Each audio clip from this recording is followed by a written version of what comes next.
Yo guys, what's up? It's Dave, the open source gangster here, and want to do a full review of the HTC One. Let's get to it. Sexy as hell. That's probably the best way to describe the HTC One. The One is truly one of a kind with its aluminum back and its matte white trim on the sides. You actually feel like you're holding a premium smartphone when you hold the One. Don't get me wrong, I have no problem with using a phone covered in plastic, but this phone ostentatiously screams quality. The aluminum is cool and slick, but does get slippery, so you'll definitely want a case. The One is completely sealed off, so there's no removable battery nor expandable storage available. Along the top, there's a power button that also dubs as an IR blaster, so you can use the One as a remote for your TV. On the right side, there's a volume rocker, and on the bottom, you have a micro USB/MHL port capable of HDMI out. On the front, you have two capacitive touch buttons, a home and back. Unfortunately, HTC removed the nice multitask button from the previous generation. The HTC One isn't exactly quietly brilliant, and that's a good thing. The One has the best sounding speakers that you can currently find in the market. The stereo front-facing speakers combined with the low bass create breathtaking high-fidelity reproduction.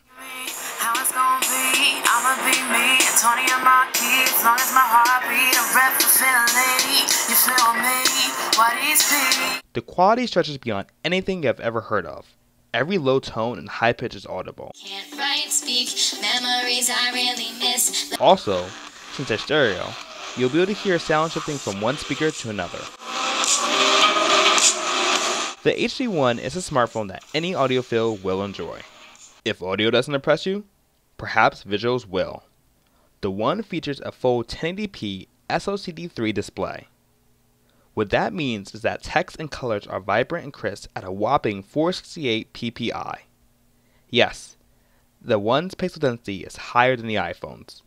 Goodbye, crappy Retina display. The display is completely visible outdoors, but very bright in the dark. Because of the high resolution, full HD movies can be natively replayed with awesome color reproduction. Just be aware that the YouTube app doesn't support 1080p playback just yet.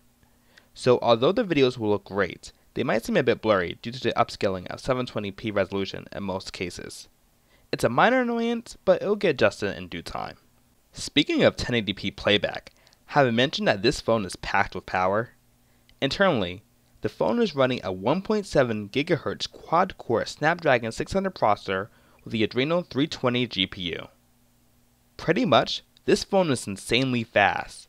There's no game that it can't handle. Even the most graphically demanding ones run smooth. As far as the benchmarks are concerned, the One scored an 11,821 in Quadrant and a 21,865 in Antutu benchmarks. Really, when it comes to performance, the One has no issues whatsoever. Multitasking, which was a nightmare for HTC's previous generation, worked flawlessly on the One. The device supports 2GB of RAM, along with 32GB of internal storage, 25 which are usable to the user. If space is important to you, know that the One will come out in 64GB variants in some regions. Also, cloud storage is a great thing to look into. Ultrapixels. That's what HTC is calling their new 4-megapixel camera. Rather than bump up the number of pixels, HTC has decided to bump them down and make them bigger. Because after all, bigger is better. Theoretically, this means that you should get better low-light performance. I'll be honest, the camera on the One is surprisingly better than what others give it credit for. The pictures are crisp, and low-light pictures are satisfactory. Video quality can get a little nauseating when out of focus, but otherwise still very good. Since most people will post these images to Facebook and Instagram, it serves its purpose. There's also Zoe, which takes a small recording before you take a picture. It's kinda neat, I guess. Now, if you actually use your phone to make calls, then you'll be happy to hear that call quality is stellar, crisp, and clear. On the software side of things, HTC has revamped a lot. First off, the device is running Android Jelly Bean version 4.1.2. Not exactly the latest version of Android, but close enough. Running on top of Android is Sense 5.0. Now, Sense has been known as annoying, laggy, resource-hungry skin. However, Sense 5.0 is different. And I don't mean different like we say every year to the newest version of Sense. It's truly different. The environment is very clean and debloated. Everything has a minimalist defined look to it.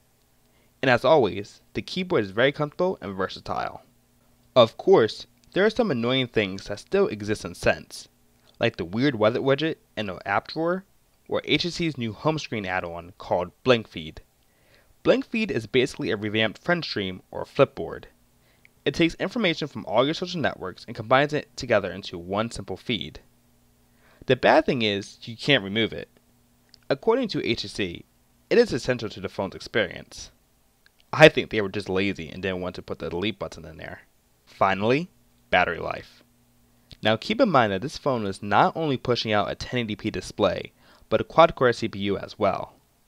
So depending on how heavily you use your device, your results may vary. With light to moderate usage, the One can make it through a whole day.